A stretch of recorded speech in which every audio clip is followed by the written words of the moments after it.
오늘 우리에게 주신 하나님의 말씀은 이사야서 43장 14절부터 21절까지 말씀입니다. 이것은 하나님의 말씀입니다. 너희의 구속자여 이스라엘의 거룩한 자 여호와가 말하노라. 너희를 위하여 내가 바벨론에 보내어 모든 갈대아 사람으로 자기들의 연락하던 배를 타고 도망하여 내려가게 하리라. 나는 여호와 너희의 거룩한 자여 이스라엘의 창조자여 너희의 왕이니라. 바다 가운데의 길을 큰 물 가운데 첩경을 내고 병과 말과 군대 용사를 이끌어내어 그들로 일시 엎드러져 일지 못하고 소멸하기를 꺼져가는 등불 같게 한 나 여호와가 말하노라. 너희는 이전 일을 기억하지 말며 옛적 일을 생각하지 말라. 보라, 내가 새 일을 행하리니 이제 나타낼 것이라. 너희가 그것을 알지 못하겠느냐. 정령이 내가 광야의 길과 사막의 강을 내리니 장차 들짐승 곧 실랑과 및 타조도 나를 존경할 것은 내가 광야의 물들을 사막의 강들을 내어 내 백성 나의 택한 자로 마시게 할 것임이라. 이 백성은 내가 나를 위하여 지었나니 나의 찬송을 부르게 하려 함이니라. 아멘. 네, 오늘 읽은 말씀으로 새 일을 행하시는 하나님을 보라라는 제목으로 하나님의 말씀을 선포하겠습니다. 네, 모두들 아시다시피 오늘 2023년 1월 1일 첫날입니다. 한 해를 시작하면서 이렇게 함께 예배하면서 시작할 수 있어서 참으로 감사한 마음입니다. 네, 오늘 한 해를 시작하면서 표가 담겨있는 말씀을 설교합니다. 올해 우리 교회 표어가 제목에서 보았듯이 새 일을 행하시는 하나님을 보라입니다. 우리 어린 자녀들도 아마 새 일이 무엇인지는 아시죠? 네, 새로운 일을 말합니다. 우리 5살 된 자녀들, 4살 때 하지 못했던 새 일을 올해 많이 만나게 될 겁니다. 우리 6살 자녀들도 마찬가지겠죠. 5살 때 몰랐던 새로운 일들을 많이 만날 거고요. 자, 우리 윤하, 서윤하, 서하윤, 우리 두 친구는 이제 초등학교 입학하니까 오히려 정말 더 새로운 일들이 많을 것 같습니다. 또 중학생 되는 우리 다윤이, 그리고 고등학생 되는 수녀, 세봄이 있습니까? 어디 잡니까? 저 밤새고 자나 모르겠는데 앉아 있죠. 네. 고등학교 가니까 더 또 새로운 일들 많이 있을 것 같고요. 또 고등학교 졸업하는 순율이도 내년에는 생각지도 못한 일들이 올해 많을 거라고 예상이 됩니다. 근데 이런 친구들만 그런 게 아니라요. 사실 여기 앉아 있는 모든 분들 누구에게나 매일매일이 새로운 일이 일어날 수 있는 그런 날들입니다. 그런데 어떻습니까? 여러분들은 내일 일어날 새 일에 대한 소망이 있으십니까? 기대가 있으십니까? 나에게, 가족에게, 또 우리 교회에 새 일이 일어날 것이다 하는 소망이 있으십니까? 오늘 본문은 우리 하나님께서 새 일을 행하시는 하나님이시다 라고 말씀하고 있습니다. 오늘은 이 말씀이 주는 소망에 대해서 우리 함께 살펴보려고 합니다. 먼저 이 말씀은 누구에게 전한 말씀인가를 살펴보겠습니다. 그것이 중요하기 때문인데요. 이 말씀은 보고 들을 수가 없는데 하나님의 증인이 되어야 할 백성에게 전한 말씀입니다. 이게 무슨 말인지를 조금 더 자세히 살펴보도록 하겠습니다. 그리고 둘째로는 그들에게 하나님의 전하신 말씀의 내용이 뭔가 살펴보겠습니다. 하나님은 새 일을 행하시는 하나님을 보라 하시는데 그게 어떤 의미인지를 살펴보도록 하겠습니다. 그리고 나서 이제 끝으로 이 말씀을 들은 자는 어떻게 되는가에 대해서 살펴보려고 합니다. 즉, 새 일을 본 자들은 무엇을 소망하게 되는가에 대해서 함께 말씀의 은혜를 나누겠습니다. 자, 첫째입니다. 이 말씀은 누구에게 전한 말씀인가? 볼 수 없고 들을 수 없는데 하나님의 증인이 되어야 할 백성에게 전한 말씀입니다. 자, 볼 수 없고 들을 수 없는 증인, 이 말이 무슨 의미입니까? 한마디로 바퀴가 없는 자동차, 이런 뜻이죠. 날개가 없는 비행기, 이런 뜻입니다. 굴러가라고 만들었는데 바퀴가 없으면 차를 못 쓰겠죠. 날아가라고 비행기를 만드는데 날개가 없으면 무슨 소용이 있겠습니까? 증인이 뭐 하는 사람입니까? 증인은 사실을 보고 들은 그것을 가지고 법정에서 증언을 하는 사람이 바로 증인입니다. 그런데 볼 수가 없고 들을 수가 없다. 제가 이렇게 말했지만 성경에는 소경, 귀머거리 이런 표현이 막 나옵니다. 그렇다면 증인으로 설 수가 없겠지요. 본 것이 없고 들은 것이 없기 때문입니다. 근데 하나님은 지금 자기 백성들에게 너희들이 그러한 상태에 있다라고 말씀하고 계십니다. 42장 18절부터 읽어보면요. 너희 귀머거리들아 들으라. 너희 소경들아 밝히 보라. 소경이 누구냐? 내 종이 아니냐? 누가 나의 보내는 나의 사자같이 귀머거리겠느냐? 누가 나와 친한 자같이 소경이겠느냐? 누가 여호와의 종같이 소경이겠느냐? 여러분 이러한 메시지는요. 이사야에서 처음부터 끝까지 계속 나옵니다. 이게 이사야를 관통하는 메시지입니다. 너희가 보지 못하고 듣지 못한다. 다른 민족의 캄캄한 눈을 뜨게 해야 될 자들 그들이 눈이 멀었다. 흑암에 앉은 백성들의 귀를 열어야 될 자들이 오히려 귀가 먹었다. 이런 말씀을 하고 계십니다. 여러분 하나님의 백성이 왜 눈이 멀고 귀가 닫혀버리게 된 것입니까? 바로 죄 때문입니다. 이사야서 59장 1, 2절을 보시면 여호와의 손이 짧아 구원치 못하심도 아니요 귀가 둔하여 듣지 못하심도 아니라 오직 너희 죄악이 너희와 너희 하나님 사이를 내었고 너희 죄가 그 얼굴을 가리워서 너희를 듣지 않으시게 함이니 하셨습니다. 죄가 그들의 얼굴을 덮어가지고 눈도 가리고 귀도 가리고 다 덮어서 막았기 때문에 너희가 하나님을 보지도 듣지도 못하고 사이가 멀어졌다 이렇게 말씀하고 있습니다. 그러면 이들이 구체적으로 무슨 죄를 지었습니까? 어떤 죄를 지었습니까? 그래서 오늘 14절 15절에 보면 두 번이나 나오는 하나님의 이름과 관련이 있는데요. 이름이 뭡니까? 거룩한 자죠. 거룩한 자. 14절 보시면 이스라엘의 거룩한 자 여호와 그랬고요. 15절에 나는 여호와 너희의 거룩한 자요 그럽니다. 이 거룩함을 잃어버리고 부정해진 것이 이 백성의 죄입니다. 거룩한 하나님께서 이스라엘 백성을 거룩한 백성으로 부르셨습니다. 즉 구별하셨습니다. 이방 백성들로부터 구별해내셨습니다.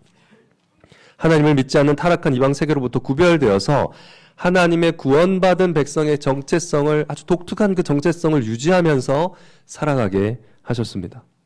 너희가 내게 대하여 제사장 나라가 되며 거룩한 백성이 되리라 하셨습니다. 그런데 이들이 그 거룩성을 잃어버렸다 그 말입니다. 구체적으로 거룩성을 잃어버렸다는 말은 무슨 말입니까? 첫째는 제사의 거룩성을 잃어버렸다 그 얘기입니다. 하나님은 이들의 제사, 즉 이들의 예배를 이방 세계의 제사와 이방 세계 예배로부터 구별하셨습니다. 그래서 거룩한 제사를 드리고 거룩한 예배를 드리게 하셨습니다. 그런데 이들이 다시 이방 세계의 예배로 돌아간 것입니다. 뒤섞여서 거룩성을 잃어버리게 된 것입니다. 이방인들의 제사의 중심에는 무엇이 있습니까? 다신과 다산이 있습니다. 많은 신과 또 많은 자녀를 원하는 그런 일들이 있습니다. 성경에서 이방인은 많은 신들을 섬기는데 그 이유는 많은 자식을 낳기 위함입니다. 그래서 많은 이방 신들이 남신과 여신 이렇게 부부로 쌍을 이루고 있습니다. 그래야 많은 자식을 낳기 때문이죠. 가장 큰 예가 바알과 아세라죠. 바알은 천둥, 번개의 신이고 비를 내리는 신입니다. 아세라는 땅의 신입니다. 그러니까 비를 내리고 자궁 역할을 하는 땅이 그 비를 받으면 뭐가 나옵니까? 곡물이 나오죠. 그게 자식들입니다. 이런 개념입니다. 그러니까 이런 신개념이 아주 흔합니다. 우리나라 사만 시대에도 이런 신개념이 나옵니다. 이런 신개념은 물질적인 성공과 번영을 쫓아가는 이 죄인의 욕망에서 나오는 것입니다.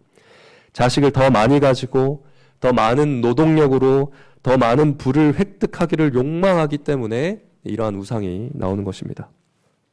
그래서 신도 많이 섬깁니다. 한 신을 섬기지 못하고 많은 신들을 섬기게 됩니다. 이스라엘 백성도 하나님과 함께 다른 우상들을 섬기고 성전에서 예배하고 산당에서는 또 우상에게 절했는데 이렇게 많은 신들을 숭배한 이유도 이스라엘 백성의 욕망과 관련이 있는 것이죠. 그런데 하나님은 유일하고 참되신 한 분 하나님이십니다. 다른 신들과 다르죠. 오직 하나님만 예배하도록 자기 백성을 구별하셨습니다. 백성은 그 예배를 다른 신들의 예배와 혼합시켜 버렸습니다. 그러다 보니 마치 하나님을 대할 때도 다른 이방신 대하듯이 대하게 됩니다. 뭔가 드린 만큼 보상을 안 해주시면 서운해하고 힘들어하고 아파하고 짜증내고 하나님은 원망합니다. 또한 하나님을 부르지 않고 하나님을 괴로워합니다. 여러분 오늘 43장 22절 말씀 한번 보시면요. 그러나 야곱아 너는 나를 부르지 아니하였고 이스라엘아 너는 나를 괴로워하였으며 이렇게 말합니다. 네가 나를 괴로워했다. 우리는 신앙생활을 괴로운 의무로 여기면서 하나님을 괴로워하고 있지는 않습니까? 경건생활을 하는데 괴롭게 막 하고 있지 않습니까? 예배 거룩성을 이루면 주일에 교회 와서 예배 드리는 게 괴롭고요. 하나님의 뜻대로 선택하며 사는 게 괴롭게 됩니다. 동시에 하나님을 괴롭게 합니다. 24절 보시면요. 너는 내 죄짐으로 나를 수고롭게 하며 내 죄악으로 나를 괴롭게 하였느니라. 하나님을 괴로워하면서 하나님을 괴롭게 만드는 그런 백성이 됩니다. 이것이 거룩성을 잃어버린 예배자가 쏟아내는 것들입니다. 이 백성은 예배 거룩성만 이렇게 더럽혔을 뿐 아니라 삶의 거룩성도 잃어버렸습니다. 하나님은 백성의 삶의 방식을 이방 세계로부터 구별하여 거룩하게 하셨습니다. 그런데 이들은 이방의 삶으로 돌아가 버렸습니다. 이것은 당연한 결과입니다. 왜냐하면 사람은 자기가 예배하는 대로 살기 때문입니다. 자기가 예배하는 것을 닮아가기 때문이죠. 다산과 더 많은 물질적인 성공을 예배하다 보니까 삶도 그렇게 되어 갑니다. 다산과 물질적인 풍요를 위해서면 무엇이든 수용합니다. 약육 강식의 질서도 수용합니다. 그래서 땅과 가옥을 독점했고요. 가난한 자와 나그네와 고아와 과부들이 도무지 살 수 없는 나라가 되어갑니다. 하나님이 뜻하신 나라는 이들의 천국이었습니다. 그러나 점점 이들이 살 수 없는 나라가 되어갑니다. 그렇게 압제하고 빼앗은 부로 뭘 합니까? 쾌락을 쫓아서 살아갑니다. 이사야서 5장 11절 보면요. 밤이 깊도록 독주와 포도주에 취해서 아침 일찍부터 밤이 늦도록 독주와 포도주에 취해서 악기들의 연주와 음악을 즐기지만 하나님이 하신 일은 생각하지 않는다 라면서 이들의 죄를 말하고 있습니다. 여러분 술을 먹는 게 가능하다는 말하고 술에 마음껏 취해 살아도 된다는 말은 전혀 다른 말입니다. 네, 이사야 선지자는 술에 마음껏 취해 사는 백성들 그러면서 하나님이 하신 일을 생각지도 않은 자들에게 화 있을 것이다. 저주합니다. 이것은 오늘날도 유효합니다. 분명히 기억하시기 바랍니다. 또한 이들은 악을 선하다 하고 선을 악하다 하며 어둠을 빛이라 하고 빛을 어둠이라고 말하기 시작합니다. 이것은 요즘 우리와 비슷하죠. 끊임없이 SNS를 보면서 타인과 자신을 비교하면서 설문조사 결과를 보면서 대세와 유행이 뭔가 그것을 따라가려고 급급하는 우리 모습처럼 이스라엘 백성 역시 다수가 선하다 하는 것을 선하다 하고 다수가 악하다 하는 것을 악하다 하면서 그런 선택들을 하면서 살아갔다는 것입니다. 즉 신자로서의 정체성이 하나도 없는 교회로서의 정체성이 다 사라져버린 이방 백성과의 구분이 전혀 없어져버린 그런 삶이 되어버린 겁니다. 이것이 삶에서 거룩성을 잃어버렸다는 말의 의미입니다. 사랑하는 성도 여러분, 이 대목이 굉장히 아픈 것이 우리가 코로나를 지나면서 이 교회의 현실에 대해서 폭로된 것이 바로 이 점이 아닙니까?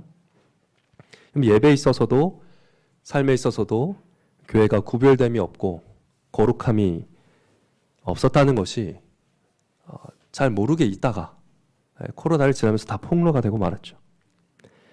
무엇보다 너는 나를 부르지 아니하였고 너는 나를 괴로워하였다 하는 이 말씀 너무 아픕니다. 나를 공경하지 아니하였고 내 죄악으로 나를 괴롭게 하였다. 이 말씀도 너무 아프죠. 그것이 다 드러났던 기간이 코로나 기간이었던 것 같습니다. 지금도 아직 완전히 끝난 건 아니지만 괜찮은데 귀찮은데 꼭 예배하러 가야 되나 하는 생각을 할 때 또 부부 사이에 자녀 사이에 신앙적인 대화를 나누는 것이 부담스럽다라는 것을 발견하게 될 때, 그리스도의 형제 자매와 교제하는 것이 점점 좀 귀찮아지고 싫어질 때, 봉사하고 용서하고 사랑하고 희생하는 자리를 가급적 피하게 되는 우리 자신들을 볼 때, 코로나 때 그럴 기회들이 너무 많았거든요. 그때 우리는 사실 뭘 하고 있었다는 겁니까? 하나님을 괴로워하고 있었다는 거죠. 하나님을 괴로워하고 있었다는 겁니다. 이것이 너무 아픈 것이죠. 그럼에도 은혜와 긍휼과 자비의 하나님은 이와 같은 우리들, 이와 같은 자들을 증인으로 사용하겠다 하십니다. 나의 증인으로 사용하겠다 하십니다. 아니, 어떻게 눈과 귀가 막힌 자들이 증인이 될 수 있겠습니까? 눈과 귀를 떠야겠죠. 그래서 눈과 귀를 뜨도록 하기 위해서 선포하신 말씀이 무엇인가? 오늘 말씀입니다. 오늘 새 일을 행하시는 하나님을 보라 하는 이 말씀이 바로 닫힌 눈과 닫힌 귀를 뜨도록 하는 그런 말씀인 것입니다. 자, 이 새 일은 무엇입니까? 결론부터 제가 먼저 말씀을 드리자면 이 새 일은 그리스도 예수의 구원을 말하고 있습니다. 자, 새 언약의 주님이신 예수 그리스도 안에서 우리가 새 노래를 부르며 예배하고 살아가는 새로운 피조물이 되는 것, 이 새 창조가 바로 새 일입니다. 새가 굉장히 많이 들어가죠. 새 언약의 주님이신 그리스도 예수 안에서 새 노래를 부르면서 예배하고 또 살아가는 새로운 피조물로서 변화되는 것, 이 새 창조가 바로 새 일이라는 것입니다. 오늘 본문을 보면서 과연 그러한가 한번 살펴보도록 하겠습니다. 먼저 14절 말씀을 이해하는 것이 중요합니다. 14절 말씀, 너희의 구속자여 이스라엘의 거룩한 자 여호와가 말하노라. 너희를 위하여 내가 바벨론에 보내어 모든 갈대아 사람으로 자기를 연락하던 배를 타고 도망하여 내려가게 하리라. 이렇게 말씀하는데요. 이 메시지를 주신 배경은 이러합니다. 하나님의 백성은 바벨론에 잡혀갈 겁니다. 성전이 파괴되고 법궤가 사라지면서 율법도 사라지게 될 겁니다. 이스라엘 역사에서 이런 힘든 상황이 올 때마다 하나님은 왕을 보내셔가지고 세우신 왕을 통하여서 이스라엘을 구해주셨는데, 이 바벨론에 의해서 망해버리면 다윗 왕조도 끝나게 됩니다. 왕도 끝나버립니다. 왕도 사라지게 됩니다. 왕도 없고 성전도 없고 율법도 없는 시대가 펼쳐집니다. 한 번도 경험하지 못했던 시절입니다. 그 시절이 올 때 그 이방 땅에서 포로로 잡혀간 하나님의 백성들은 누가 지켜줄까요? 여기에 대한 답이 오늘 14절 말씀입니다. 이스라엘 백성은 그런 상황 속에서 지켜줄 자가 없다라는 절망에 빠지게 될 텐데, 그때를 위해서 하나님은 이방인 고레스를 도구로 사용해서라도 내가 나의 백성을 구원해 내겠다는 약속을 미리 선언해 주신 것입니다. 약속하고 계십니다. 너희를 위하여 내가 바벨론에 보내어 모든 갈대아 사람이 도망치게 만들겠다 하는 이 보낼 사람이 누구냐? 다른 이사야 말씀 읽어보면 고레스라는 왕으로 소개가 있다는 겁니다. 그러니까 율법도 없고 왕도 없고 아무것도 없는 그 이방 땅에서 정말 살 방도가 없을 것 같은 그런 상황 속에서, 그 상황 속에서도 내가 길을 내겠다. 그런 사막 같은 상황 속에서도 내가 강물을 내겠다. 정말 마실 물이 없다고 여겨지는 그 상황 속에서도 내가 길을 내고 강을 내겠다라는 말씀을 지금 하고 계신 겁니다. 한마디로 내가 너희들 구원한다 라는 약속을 미리 주고 계십니다. 그래서 바벨론에 잡혀간 백성들이 이 말씀만 붙들고 포로 기간을 지냈던 겁니다. 근데 여러분, 이 당시에 정말 모든 상황이 이 포로로 잡혀갈 상황으로 몰아치고 있는 굉장히 어두운 이 시기에 이 말씀을, 이 위로를 선포해 주시는데 이스라엘 백성 믿지를 못합니다. 당시에 최강대국인 이 바벨론의 잔인한 힘, 잔인함, 이런 것들에 눈과 귀가 막혀서 어떤 말씀도 가망이 있게 들리지가 않는 겁니다. 여러분, 근데 우리라고 달랐을까 싶습니다. 여러분 한번 상상해 보십시오. 만약에 미국이 지금 최강대국이라고 할 수 있죠. 미국이 우리나라를 함락시키려고 오고 있다고 상상을 한번 해보십시오. 전함이건 핵무기, 항공모함, 모든 전력을 다해서 지금 우리나라로 오고 태평양 건너오고 있습니다. 그런 상황입니다. 그때 선지자가 나타나가지고 미국은 망할 거고 이 나라는 회복될 거야 라고 말하면 우리라고 그 사실을 믿을 수가 있겠습니까?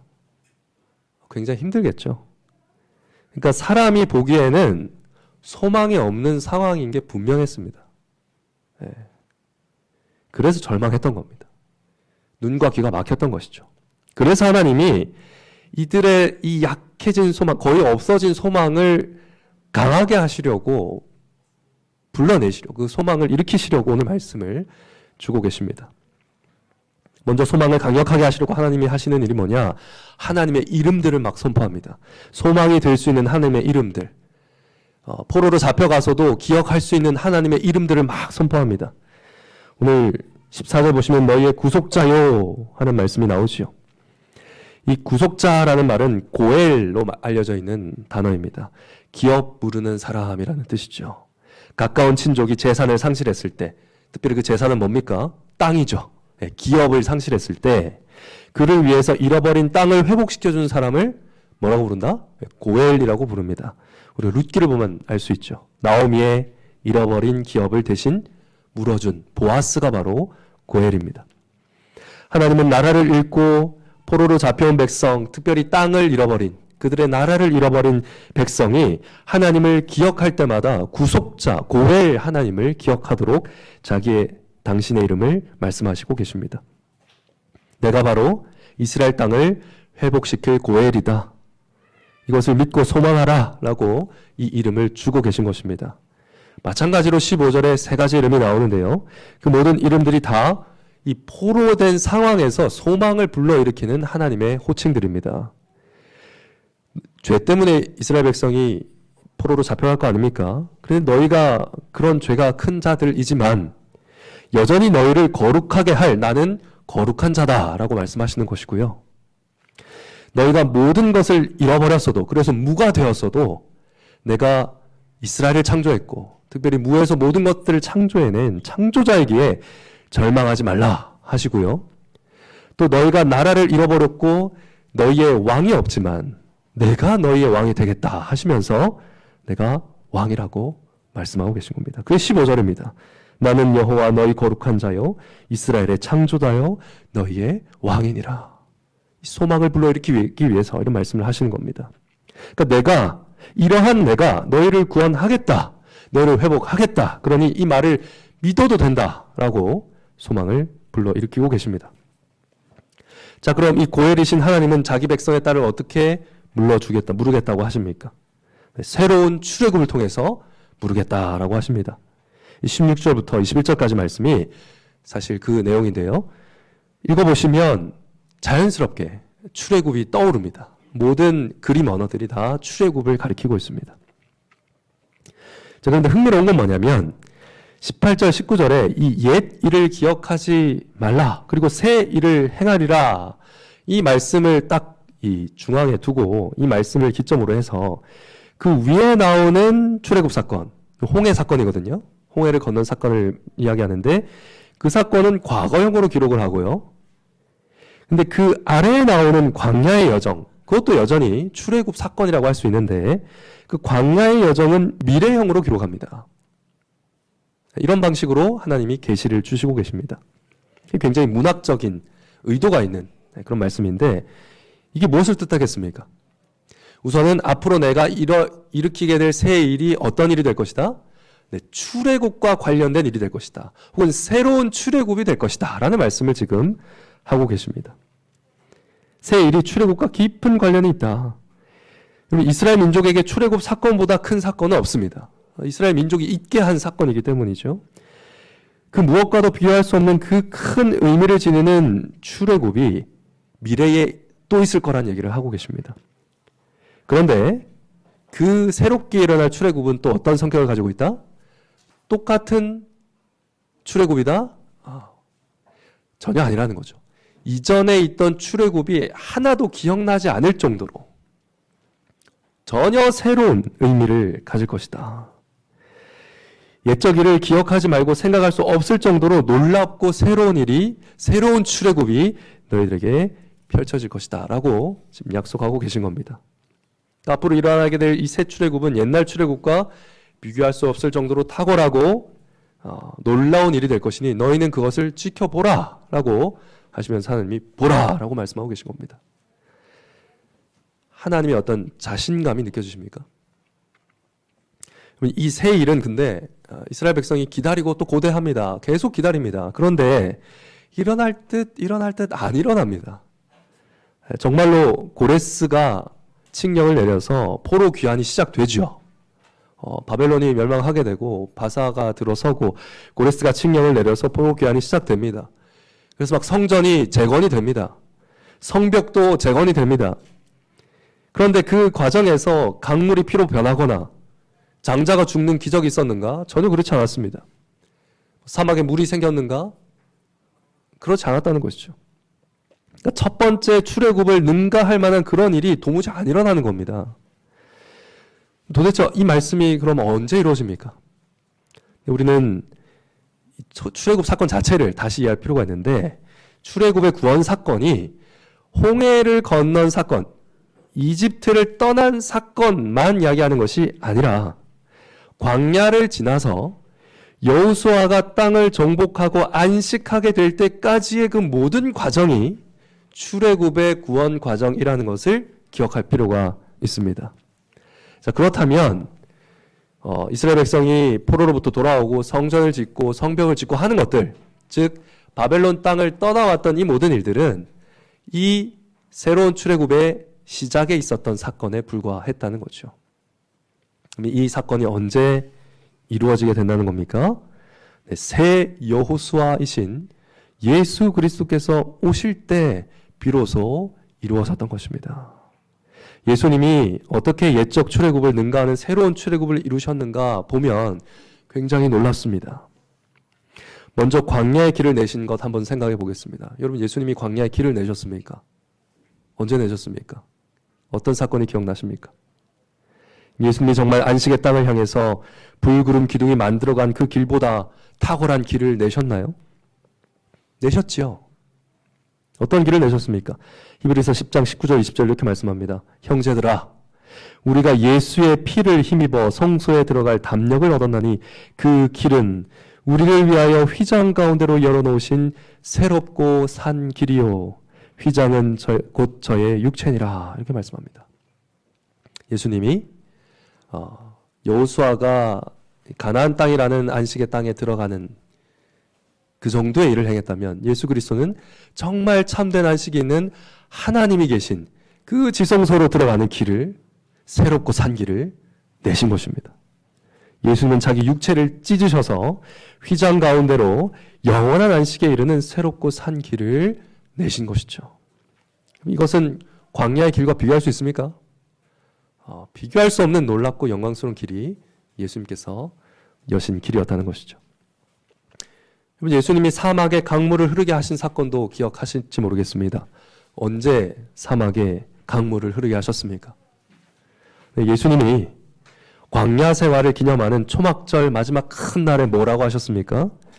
누구든지 목마르거든 내게로 와서 마시라. 나를 믿는 자는 성경의 이름과 같이 그 배에서 생수의 강이 흘러나리라 하시니 이는 그를 믿는 자에 받을 성령을 가리켜 말씀하신 것이라. 이렇게 기록하고 있습니다. 이 말씀대로 예수 그리스도께서는 성령님을 보내주셨죠. 오순절에 성령님이 강림하셨고 그 광야처럼 변해버린 예루살렘, 하나님을 예배함이 없고 생명이 사라져버린 그 광야 같던 예루살렘에 생명의 교회가 시작되게 됩니다. 성령의 흘러넘치는 강물을 이 땅의 교회가 누리게 된 것이죠. 사막에 강물을 내셨습니다. 성령의 강물은 확실히 광야에서 이스라엘 백성이 마셨던 물과 비교할 수 없는 그런 놀라운 탁월한 물이라는 거 우리가 인정할 수밖에 없겠죠. 뿐만 아닙니다. 오늘 말씀을 보면 바다 가운데 길을 냈다라는 말 과거형으로 되어 있는데 예수님도 그렇게 하셨습니다. 바다 가운데 길을 내신 정도가 아니죠. 바다 위를 길처럼 걸어서 가셨습니다. 제자도 즉 교회도 물 위를 걷도록 하셨죠. 구약 출애굽 때 병거와 말과 군대의 용사들을 덮치게 만들었던 바다를 예수님 어떻게 하십니까? 말씀 한마디로 잠재워 버리십니다. 애국 군대를 몰살시켜버린 그 성난 바다를 예수님은 말씀 한마디로 잠잠하라. 잠재워 버리십니다. 그리고 이 잔당들, 군사들을 없애버리신 것이 아니라 예수님은 십자가에서 사탄의 머리를 밟아서 승리하신 것이죠. 예수님은 정말로 출애굽을 이루셨는데, 우리를 안식으로 데리고 들어가셨는데 정말로 옛 출애굽과 비교할 수 없는 탁월한 새 일들을 행하신 것입니다. 진정한 자유와 생명과 안식과 평안을 얻는 그런 출애굽이 되도록 하신 것입니다. 그리고 그것을 자기 백성들에게 그저 보라 하십니다. 여러분, 예수님도 보라 하셨습니다. 요한계시록 21장 5절 보시면 보좌에 앉으신 이가 가라사대 보라 내가 만물을 새롭게 하노라 하셨습니다. 이분이 바로 예수 그리스도이십니다. 새 일을 행하신 우리의 하나님이시죠. 우리는 새 일 곧 그리스도의 구원의 소식을 듣고 보고 그리스도를 믿고 환영하여서 영접하기만 하면 됩니다. 거기서 새 생명이 움트고요. 새로운 피조물로서의 새로운 삶이 시작되는 것입니다. 그래서 이 일들을 보라고 오늘 말씀이 명령하고 있는 것이죠. 그러면 셋째로 이 새 일을 본 백성들 어떻게 됩니까? 무엇을 소망하게 됩니까? 하나님의 찬송을 부르기를 소망하게 됩니다. 마지막 21절 말씀, 이 백성은 내가 나를 위하여 지었나니 나의 찬송을 부르게 하려 함이니라 하신 말씀대로 살아가기를 소망하게 됩니다. 하나님은 당신의 영광을 위하여 이 일을 이루실 것이라 말씀하십니다. 말씀하시면서 오늘 하나님은 끝까지 교회를 위로하고 계십니다. 너희가 눈을 닫고 귀를 막고 죄를 짓고 그렇게 못난 현실을 살고 있다 할지라도 나는 내 영광을 땅에 떨어뜨릴 생각이 없다. 나는 내 영광을 땅에 떨어뜨릴 계획이 없다. 나의 영광이 언약 안에서 너희의 구원과 연결되어 있기 때문에 나는 너희가 반드시 나의 찬송을 부르도록 구원해내고야 말겠다. 이런 말씀을 하고 계신 겁니다. 한마디로 너희가 구원을 얻을 줄 알라 하는 말씀입니다. 21절 말씀은.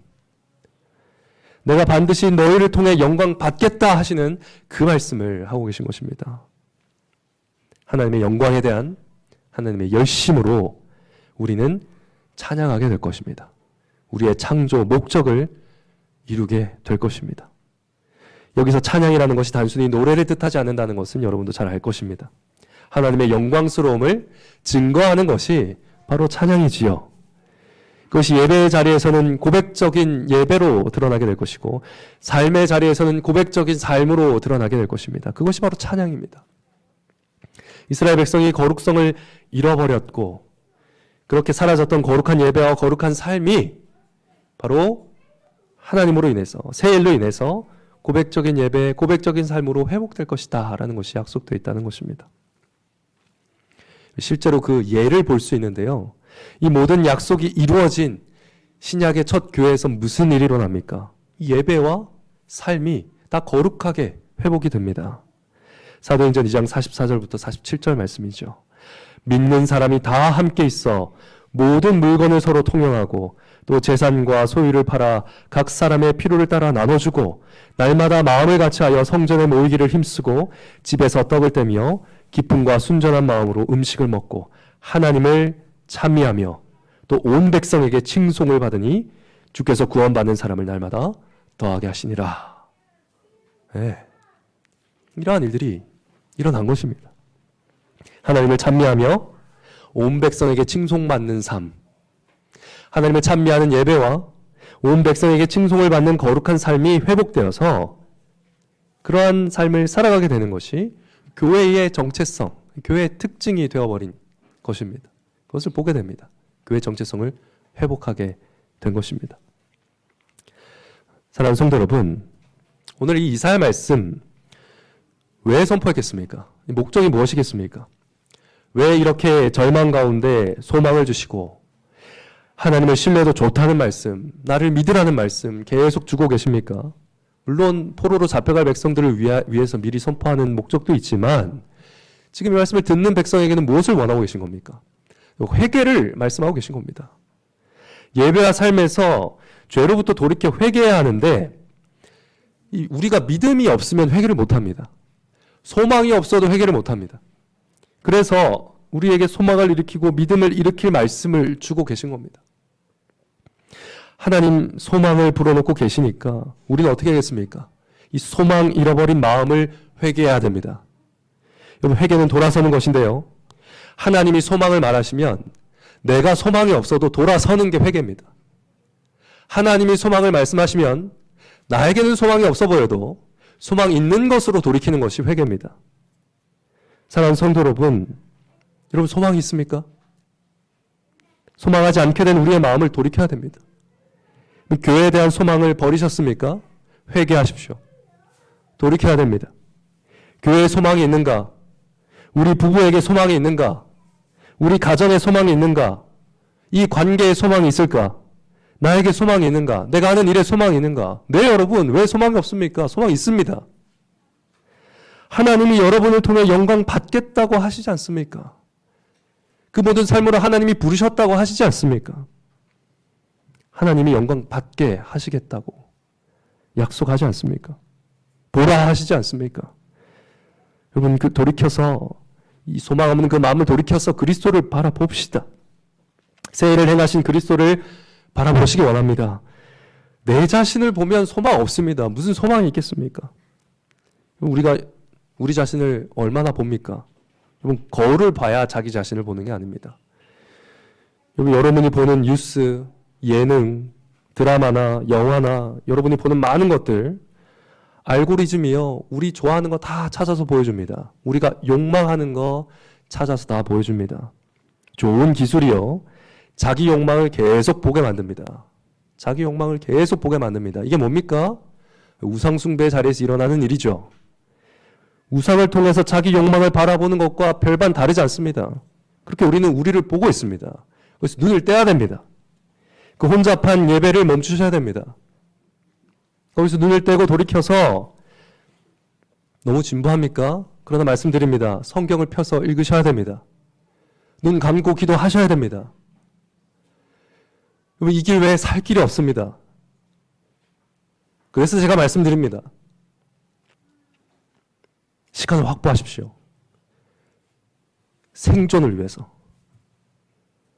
미루었던 가정예배 시작해야 됩니다. 여러분, 자녀들 어떻게 할 겁니까? 이렇게 내버려 두실 겁니까? 시작하셔야 됩니다.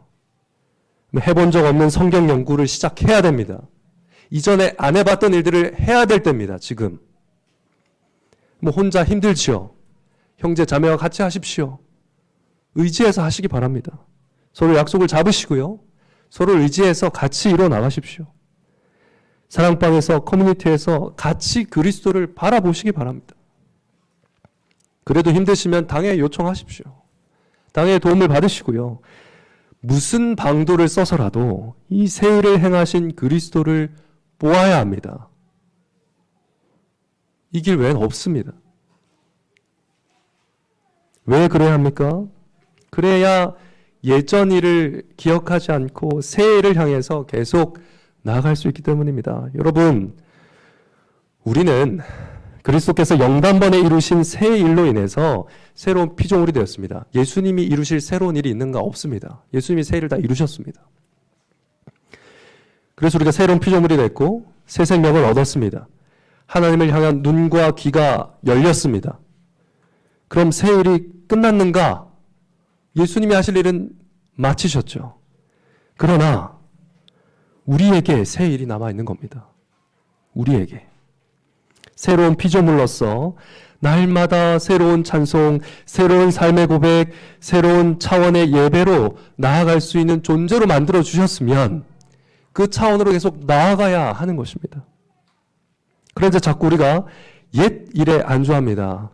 옛날에 소시적에 한창 때 신앙의 향수를 생각하면서 그때 좋았는데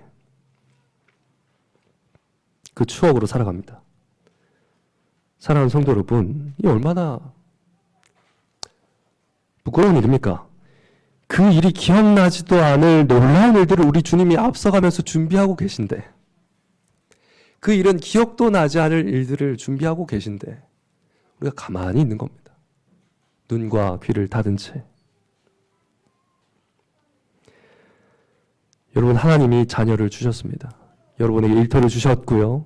기도해야 될 대상을 주셨고, 사랑해야 될 대상도 주셨고요. 너무너무 어렵지만 용서해야 될 대상도 주셨습니다.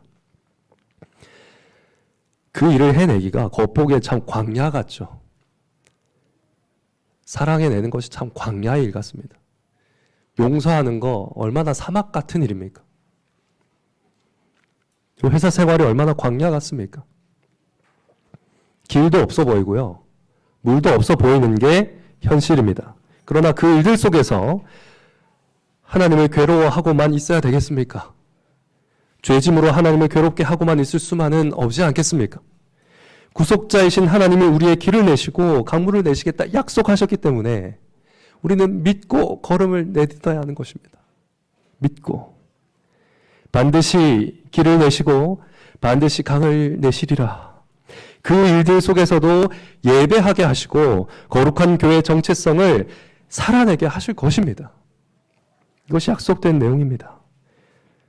예수님께는 그 일이 충분히 가능하다는 것을 여러분 말씀을 펴서 읽으시고 기도 속에서 십자가를 바라보면서 확인하시기 바랍니다. 이 일을 교회가 함께 이루기 위해서 우리 교회 설교자들은 공예배 순서를 강해하면서 설교할 것이고요. 그래서 예배를 예배 중에 가르칠 것입니다. 당에 오는 신방과 또 커뮤니티 활동을 통해서 여러분의 삶의 예배를 도울 것이고요. 실제적인 예배도 도울 것이고요. 가정 예배를 회복하는데 계속 도움을 줄 예정입니다. 성도 여러분 역시 사랑방과 커뮤니티 통해서 예배와 삶의 거룩성을 회복해 나가는 일에 매진하시기 바랍니다. 부침이 있고요. 체력도 딸리고요. 피곤하기도 할 것이고요. 때론 실패도 하겠지만 오늘 주님의 위로를 기억하며 나아갑시다. 우리의 필요와 실패에도 불구하고 하나님은 끝내 주님의 영광을 땅에 떨어뜨리지 아니하실 것입니다. 반드시 주님의 찬송을 부르게 하실 하나님, 그 하나님을 굳게 믿고 우리 함께 나아갔으면 좋겠습니다. 2023년 한 해 예배와 삶의 자리에서 매일 새롭게 알게 된 하나님을 보면서 새 노래 또 새 고백으로 예배하며 살아가는 광교장로교회 성도들 다 되시기를 성부와 성자와 성령의 이름으로 간절히 축원합니다.